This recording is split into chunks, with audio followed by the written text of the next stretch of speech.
Assalamualaikum, Yu. Waalaikumsalam, Yu. Rumah kamu aja wis suwi rene Yandi.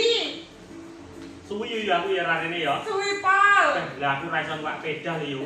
Dadi arep rene kek bojoku mendina dolanan pitik ra ngerti wayah.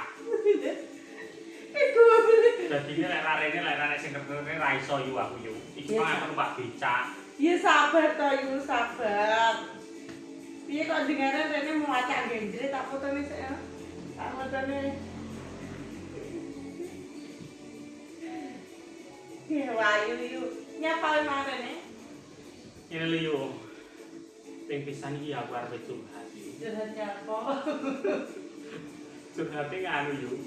Iki lho Yu.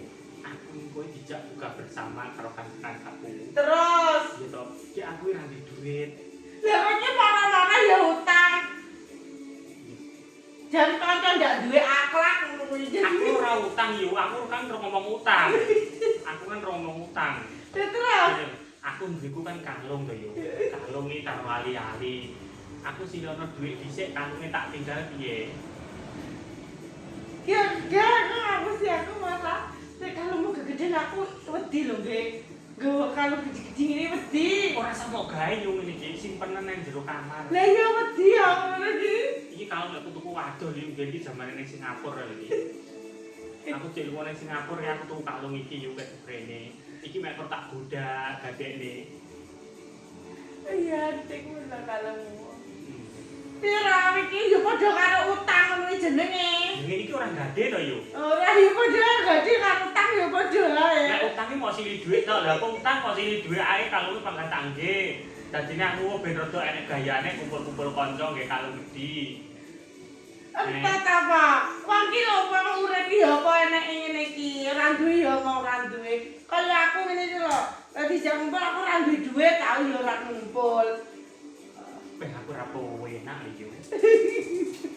Ya ngene kan, ya ngene nek bojomu ngerti apa ora? Ya ora ngerti, engko lek wis oleh duit ya tak omongi ngono lho. Ora lah ngumpul-ngumpul jenenge wong omah-omah kudune wong lanang kudu ya ngerti. Lah arep metu sak metu ya pamitan wong lanang.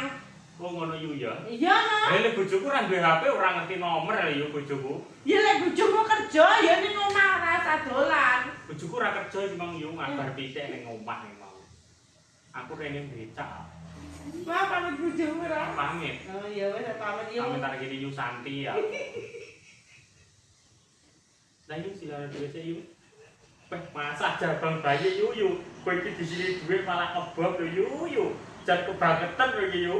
Kok ora duwe aturan didayoki wong ayu bareng malah kebob. Oh. Jan kebangetan iki. Besok lek arep nyaur utang tak ijoli Yu, tak arep tak suntikne. Besok lek nyaur utang tak punduli arep tak gone ning mantri. Weh, pendarene mesti mau kecukupi bom. Pira tang pira? Ele piro Yu? 200 apa piro? 200 sing kowe wis cukup apa Yu? Iki jan keken gaya, iki jenenge keken gaya. Mungkin lah bojomu apa sadaran ngono lho, bojomu iki mampu-mampane pira, aja nuruti gengsi, aja nuruti kanca. Ben duitmu akeh banget. Iya ora duit aku. Aku mau tak didole pitik bojomu kok. Bojomu duwe pitik ya kan ada pitik ta ya ya. Iki mana iki kang beli? Kayak nang berita, engko pamitan Kang Yupli lho. Omong Kang, mau tak nilai duit Yu Santi lho. Iya, Kang Pipi ya Yu ya. Iya. Matur suwun ya Yu ya. Iya. Kasih sik Yu. Iki kalungku ra sedo mau gawe. Ora rasa. Wis beneran ya Yu. Heeh. Matur suwun banget Yu. Rasa kaya. Tas lho. Tas isine ya ora nek apa-apa nek blas ya Yu. Nek 200 tok nginamu. Wes matur suwun banget iki ya. Soben aku tak balene tak imbui, tak nyuntikne ya. Ora tak dimbui. Enggak sida suntik. Ora rasa. Rasa. Rasa dimbui tak kanyang Pak Yupli dhewe. Oh iya wes terima kasih ya Yu. Iya.